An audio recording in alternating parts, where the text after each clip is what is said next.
Il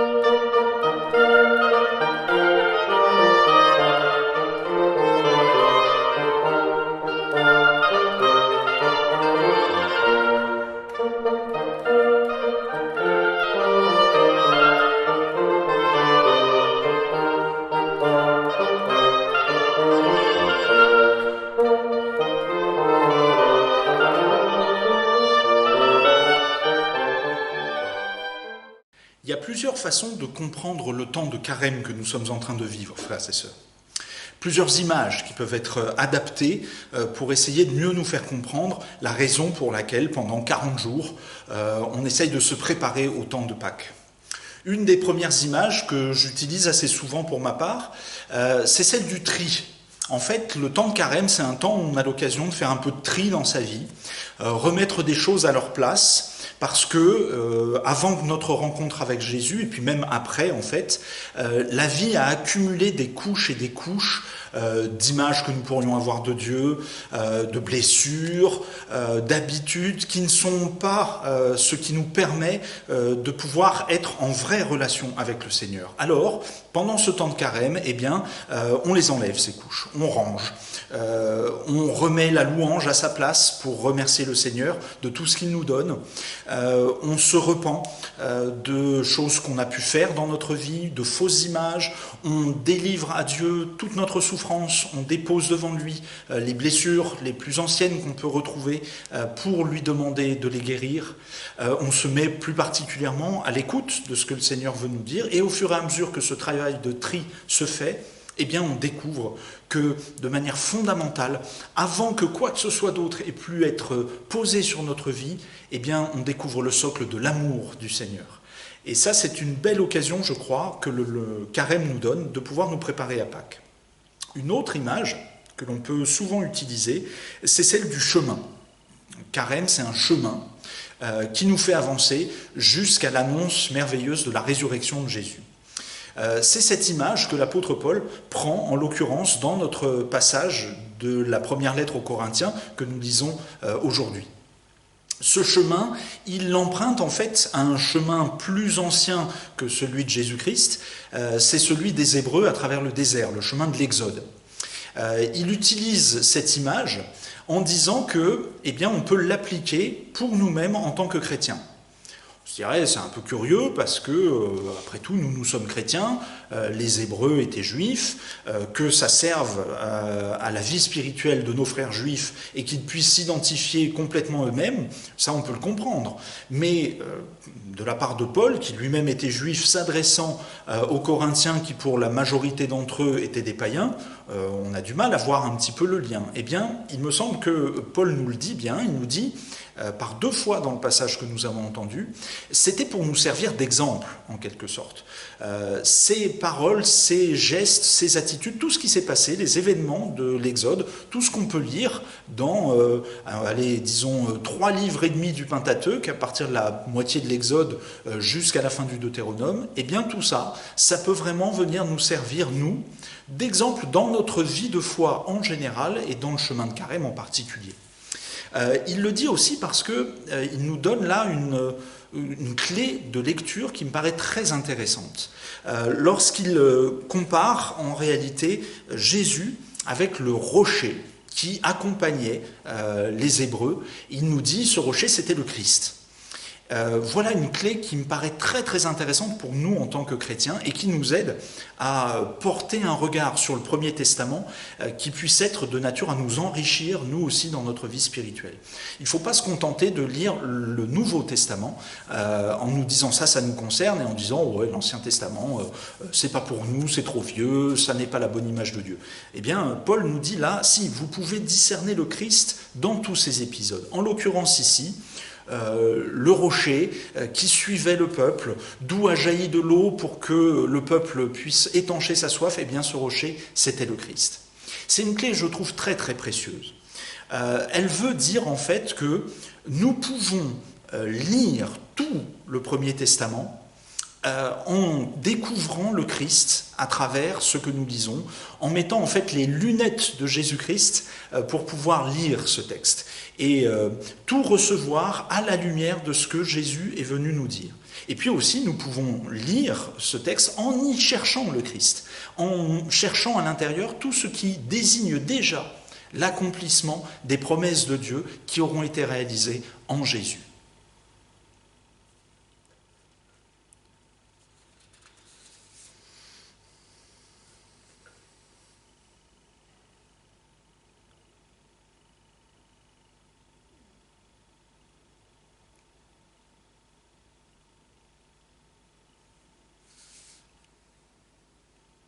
D'ailleurs, quand on y réfléchit, utiliser cette image du rocher en disant ce rocher c'était Christ, c'est déjà pour Paul, même s'il ne le dit pas de manière explicite, mais on comprend que c'est en germe déjà dans sa pensée, c'est dire que Christ c'était Dieu.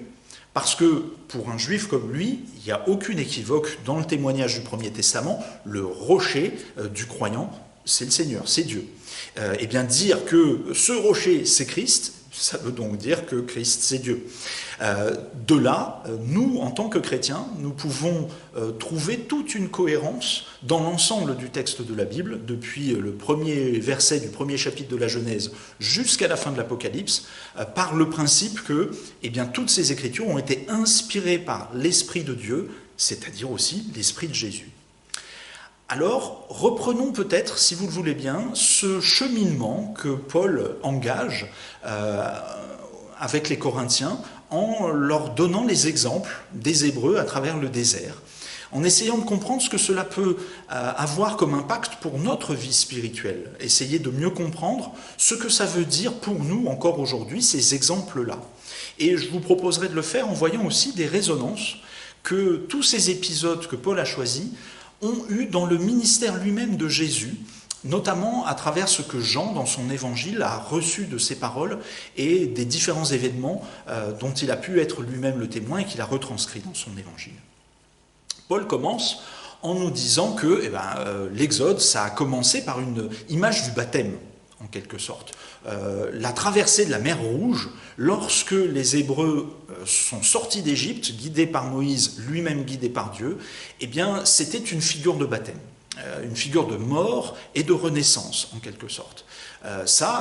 Pour toutes celles et ceux qui ont été baptisés adultes, ça peut résonner très fort, mais même si on a été baptisé petit enfant, je pense que nos expériences de rencontre avec le Seigneur, tout ce que nous avons pu vivre déjà comme expériences dans lesquelles nous nous sommes rendus compte qu'on faisait des erreurs totales et que le Seigneur nous aimait quand même, qu'il venait à travers Jésus-Christ nous relever, que nous découvrions que malgré tout notre péché, Dieu nous déclarait juste en Jésus-Christ, ça c'est un baptême en fait, c'est un baptême spirituel.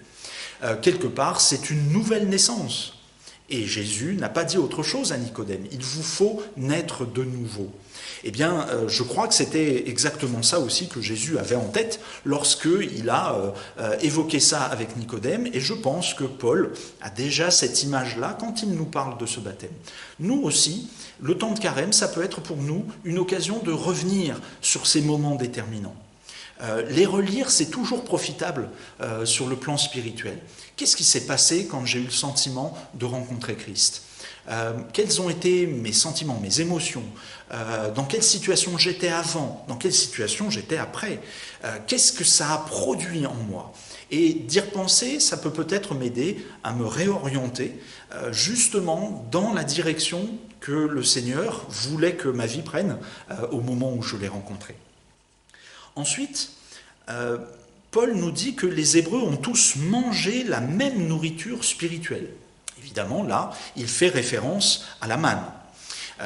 Ce pain descendu du ciel, qui avait un goût de miel, nous dit le texte de l'Exode, et qui tombait tous les matins, 6 jours de la semaine, pour assurer la subsistance des Hébreux dans le désert, alors qu'ils n'avaient pas la possibilité de pratiquer l'agriculture. Et donc cette providence divine a toujours marqué beaucoup les esprits des Hébreux, et Paul l'utilise en disant, nous aussi, nous avons la possibilité de nous nourrir spirituellement en réalité du Christ. Eh bien, il me semble que ça, Jésus lui-même l'a redit aussi. Dans l'évangile de Jean, au chapitre 6, une fois qu'il a nourri toute une foule, il dit de lui-même « Je suis le pain vivant descendu du ciel. Tous ceux qui croiront en moi, tous ceux qui mangeront ma chair auront la vie éternelle. » Entre parenthèses, ça nous permet de comprendre un petit peu mieux l'importance de la Sainte Seine dans nos cultes.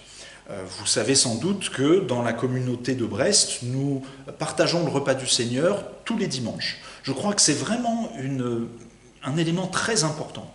Et nous aurons l'occasion, parce que la suite de notre lecture de la lettre de Paul aux Corinthiens, la première lettre de Paul aux Corinthiens, nous le donnera, nous aurons l'occasion de nous repencher sur l'importance de la scène, sur sa signification et sur les raisons pour lesquelles la pratiquer assez régulièrement est important sur le plan spirituel.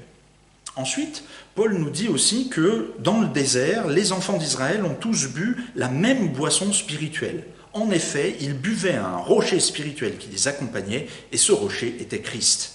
Ça, vous le savez sans doute, c'est une allusion à un épisode assez douloureux qu'on trouve dans le Pentateuque, relaté 2 fois d'ailleurs, une fois dans le livre de l'Exode, une fois dans le livre des Nombres, l'épisode du rocher de Massa et de Mériba, particulièrement le rocher de Mériba, où Moïse a dû faire jaillir de l'eau, sous l'ordre de l'Éternel bien sûr, d'un rocher, parce qu'autour de lui, il n'y avait plus d'eau et les Hébreux pensaient qu'ils allaient tous mourir de soif. Et bien, figurez-vous que Jésus, à plusieurs reprises, dans l'évangile de Jean notamment, parle de lui-même en disant qu'il est cette source d'eau.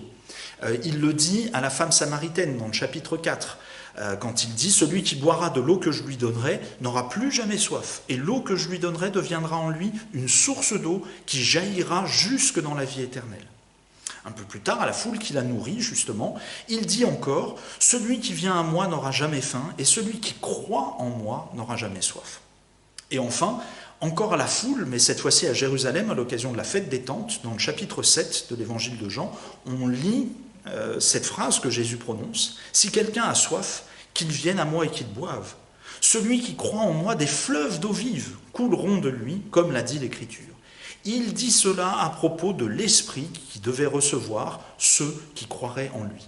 Voilà ce que Jean complète pour nous expliquer le sens de cette phrase que Jésus a prononcée. On voit bien donc qu'on est au niveau spirituel pour nous. Jésus n'est pas une marque de bouteille d'eau, c'est pas ça le problème. Mais nous pouvons tous nous rappeler et considérer que lorsque nous découvrons la présence de Dieu dans nos vies, lorsque nous nous ouvrons à la foi en Jésus, eh bien c'est comme si notre âme était désaltérée, comme si on éprouvait un soulagement profond devant le fait que toute notre vie a un sens. On n'est plus obligé de courir partout pour essayer de le trouver. Ça y est, on l'a trouvé comme un assoiffé trouve une source d'eau dans un désert. Voilà pour la première étape, en quelque sorte, de ce chemin. Vous avez vu, là, ce sont des éléments assez positifs dont nous venons de parler. Et je trouve que c'est intéressant de pouvoir se dire qu'un chemin de carême, c'est aussi un chemin où on valorise un certain nombre de choses. Ça n'est pas seulement avoir sous le régime de l'effort, des choses à faire, qui sont un petit peu difficiles, on voit souvent à ce moment-là le carême comme un moment où tout est sombre, il faut jeûner, il faut se priver de tout, pour faire plaisir à Dieu, souvent. C'est comme ça qu'on le dit. Alors que, non, ici, avec Paul, nous sommes appelés à nous rappeler que, les Hébreux eux-mêmes, dans leur cheminement, ils ont reçu des grâces absolument merveilleuses. Le chemin de carême, ça peut être un chemin d'action de grâce. Mais, évidemment, il y a eu aussi des épisodes un petit peu plus difficiles. Et c'est la deuxième étape, en quelque sorte, du parcours que Paul veut faire aux Corinthiens, veut nous faire faire à la suite de son raisonnement. Dans notre vie de foi, en effet, il peut y avoir beaucoup de combats spirituels. Et par exemple, comme les Hébreux au désert, un combat contre l'impatience. La première dimension que Paul nous donne de quelque chose d'un peu moins agréable dans tout ce qu'ont vécu les Hébreux dans le désert, c'est une allusion en fait au veau d'or. Les Hébreux ne voyaient pas revenir Moïse du mont Horeb, ils se demandaient ce qui se passait, ça faisait 40 jours, 40 nuits, ils voyaient bien qu'il y avait les nuées, l'orage, etc. Mais eux, ils restaient très très loin de tout ça, et puis finalement ils se disaient, bon bah alors, qu'est-ce qui se passe? Si ça se trouve il est mort, il n'est plus là, nous il nous faut un Dieu, et ils demandent à Aaron, le frère de Moïse, qui devait garder en quelque sorte le troupeau à ce moment-là, le troupeau d'Israël, eh bien de leur fabriquer un Dieu, parce que cette attente est trop longue. Eh bien, on a tous un petit peu ça des fois, hein. On a tous ce danger, eh bien, finalement, de chercher dans nos propres ressources, dans nos propres réserves, des réponses à des questions que nous n'obtenons pas tout de suite, ou bien des explications au fait que nous ne sommes pas immédiatement exaucés. Nous le faisons avec notre propre fond.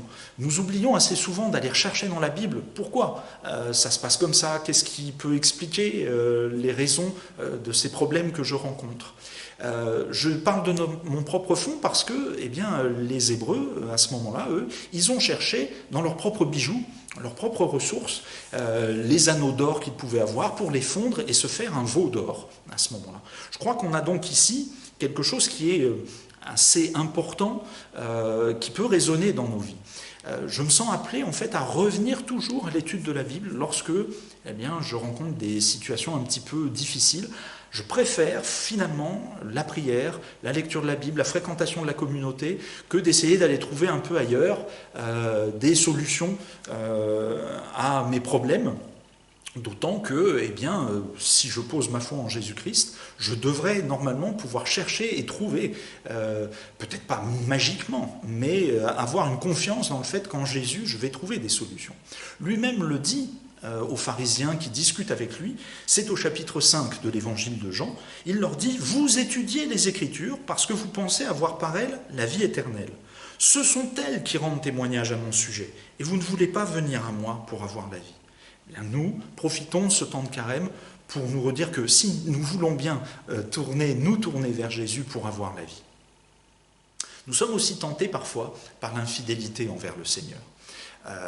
Il y a peut-être, eh ben oui, d'autres moyens pour se développer soi-même, des choses qui nous paraissent peut-être plus efficaces, plus attrayantes. Ce Dieu qu'on n'a jamais vu, comment vous voulez qu'on y croie? On connaît tous tous ces arguments qu'il peut y avoir. Eh bien, cette infidélité, c'est à cela, je crois, que Paul fait référence lorsqu'il parle de ces Hébreux qui se sont unis, qui se sont livrés à l'impudicité, à l'immoralité sexuelle. En fait, c'est un passage qu'on trouve dans le livre des Nombres, où les Hébreux, eh bien oui, sont allés vers les filles de Moab, des filles non juives, non hébreux, et ils se sont mariés avec elles, ils ont eu des relations sexuelles avec elles, et finalement, ils se sont tournés vers les dieux du peuple de Moab, et ils se sont détournés du Dieu d'Israël. Ça a amené un fléau terrible sur le peuple, et le texte biblique nous dit qu'il y a eu 23 000 morts, rien que ça. Eh bien, ça veut donc dire que dans notre relation à Dieu, il vaut mieux quand même essayer de lui rester fidèle. Parce que l'infidélité que nous pouvons avoir avec Dieu, c'est comme une infidélité dans le couple. Ça brise de la confiance, ça fait du mal.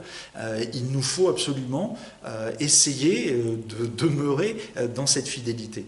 En nous rappelant que, par exemple, eh bien, pour les premiers disciples de Jésus, il y a eu une épreuve comme ça. Après toutes ces paroles très très difficiles, c'est vrai, à comprendre, que Jésus a pu prononcer en disant « Je suis le pain vivant descendu du ciel. Si vous ne me mangez pas ma chair, si vous ne buvez pas mon sang, vous ne pouvez pas avoir la vie éternelle. » Il y en a plusieurs qui jusque-là le suivaient et se sont dit « Ça, cette parole est dure, là. Qui peut entendre ça ?» Et ils sont partis. Et alors, Jésus lui-même finit par poser la question à ses disciples les plus proches. « Et vous, ne voulez-vous pas aussi vous en aller ?»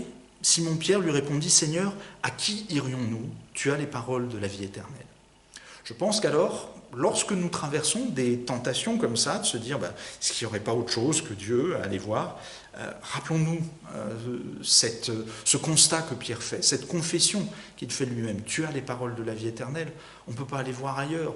Nous sommes trop faibles en fait pour chercher ailleurs. Nous savons que c'est toi. Même si on ne maîtrise pas tout, même si on ne comprend pas tout, il nous faut te faire confiance. Ensuite, il peut nous arriver, si nous traversons, je crois, des épreuves particulièrement difficiles, eh bien, d'aller jusqu'à remettre en cause la bonté même de Dieu. En se disant, mais c'est pas possible, en fait, ce Dieu, il est méchant, ou alors il est absent, il est indifférent, je souffre trop, il y a trop de problèmes qui se posent dans ma vie pour que je puisse vraiment croire en lui. On sait que là, on est très très gravement touché alors par l'adversaire, qui veut vraiment complètement ruiner notre foi, par un doute qui n'est pas celui qui nous fait grandir. C'est vraiment le doute le plus profond, celui qui va casser notre relation avec le Seigneur. C'est ce que vécurent les enfants d'Israël dans l'épisode des serpents, que l'on peut lire aussi dans le livre des Nombres. Vous connaissez l'histoire, Paul y fait référence assez rapidement, mais donc à cause de toute cette médisance contre Moïse et contre Dieu, les Hébreux ont fini par être attaqués par des serpents qui les mordaient et leur morsure était mortelle. Dieu recommande alors à Moïse, qui a crié après lui, de fabriquer un serpent d'airain, de le mettre en haut d'une pique, en quelque sorte, d'une grande perche, et de sorte que tous ceux qui se faisaient mordre devaient regarder ce serpent pour pouvoir échapper à la mort. Vous le savez sans doute, Jésus a repris cette image, encore une fois dans son dialogue avec Nicodème, en disant: et tout comme Moïse a élevé le serpent dans le désert, il faut aussi que le Fils de l'homme soit élevé, afin que quiconque croit en lui ne périsse pas, mais qu'il ait la vie éternelle. Enfin, au sein de nos communautés même, nous pouvons parfois être tentés de faire des comparaisons entre les uns et les autres, d'avoir des querelles dont le fond, si on veut être honnête, n'est que notre orgueil, plutôt que notre esprit de service. C'est exactement ce que les fils de Corée ont fait contre Moïse et Aaron dans le dernier épisode auquel Paul fait allusion dans notre passage de la première lettre aux Corinthiens. La foule, rassasiée de pain par Jésus, a elle-même traversé une période comme celle-là. À cause de tout ce que Jésus a dit, les Juifs murmuraient à son sujet, nous dit Jean, parce qu'il avait dit « Je suis le pain vivant descendu du ciel ». Et il disait, n'est-ce pas Jésus, le fils de Joseph, celui dont nous connaissons le Père et la Mère? Comment donc peut-il dire, je suis descendu du ciel? Jésus leur répondit, ne murmurez pas entre vous. Personne ne peut venir à moi, à moins que le Père qui m'a envoyé ne l'attire, et moi, je le ressusciterai au dernier jour. Vous voyez, ce murmure, il est vraiment très dangereux parce que finalement, on voit bien que quand on se met à avoir de l'orgueil les uns vis-à-vis des autres, quand on se met à penser que, nous, on pourrait peut-être aussi bien faire les choses que n'importe qui d'autre, ou à l'inverse, quand on pense que l'autre est tellement bien que on va lui laisser tout faire, et comme ça, nous, on va pouvoir être dans une attitude un petit peu plus passive. Par rapport à tout ça, on laisse là encore un mauvais esprit circuler dans la communauté, et ce mauvais esprit, il peut avoir de très très lourdes conséquences. Dans une communauté, nous sommes tous, absolument tous, c'est-à-dire pas seulement le pasteur, au service de l'Évangile. Parce que l'Évangile, c'est quelque chose à vivre à plusieurs. Je ne vis pas l'Évangile pour moi tout seul. Il faut que je puisse le vivre avec les autres. Dès lors, le vivre avec les autres, ça veut dire d'abord être dans l'humilité, d'abord être dans le service, d'abord être dans l'écoute de l'autre avant de chercher à imposer quoi que ce soit. Ici encore, nous voyons combien l'épisode auquel Paul fait référence dans le trajet de l'exode des Hébreux résonne finalement pour notre vie et aussi de situations que le Christ lui-même a vécues. On est donc en plein dans la réalité et la vérité de notre vie chrétienne. Oui, frères et sœurs, je crois vraiment que notre vie de foi est une sorte d'exode. Et ce temps de carême peut nous permettre de nous le rappeler. Alors, à la suite de ce passage, je me sens encouragé à essayer de considérer ce temps de carême vraiment comme une relecture de ma vie, pour tous ces moments où j'ai peut-être à discerner des temps où je peux rendre grâce, des moments où peut-être il faut que je fasse plus attention parce que je me retrouve dans une de ces épreuves comparables à celle des Hébreux, en sachant que le Seigneur, Jésus-Christ, mort et ressuscité pour moi, m'a fait don de son esprit. Et que ce temps de carême peut être pour moi une occasion pour m'ouvrir encore davantage à ce fruit de l'esprit, pour faire preuve de patience, lorsque je ne vois pas arriver tout de suite les promesses que je crois le Seigneur a faites pour moi, pour faire preuve de bonté et de douceur envers mes frères et sœurs dans la communauté, pour être dans la paix et dans la joie quand je repense à tout ce que le Seigneur a pu faire à mon égard, pour être dans l'amour, pour aller chercher ailleurs, plutôt ne pas aller chercher ailleurs qu'en Christ, la fidélité que je peux trouver chez lui. Vous voyez, on peut finalement, avec l'aide du Saint-Esprit, avancer sur notre chemin de vie de foi à travers tout un travail de relecture de notre existence. Mon souhait, c'est que ce temps de carême soit pour chacune et chacun d'entre nous une occasion comme celle-là, de nous ouvrir toujours davantage à l'œuvre merveilleuse que le Seigneur a accomplie pour nous en Jésus-Christ. Ainsi soit-il.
Entre parenthèses, ça nous permet de comprendre un petit peu mieux l'importance de la Sainte Seine dans nos cultes.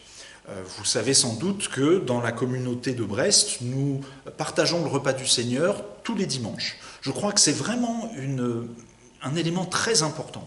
Et nous aurons l'occasion, parce que la suite de notre lecture de la lettre de Paul aux Corinthiens, la première lettre de Paul aux Corinthiens nous le donnera, nous aurons l'occasion de nous repencher sur l'importance de la scène, sur sa signification et sur les raisons pour lesquelles la pratiquer assez régulièrement est important sur le plan spirituel.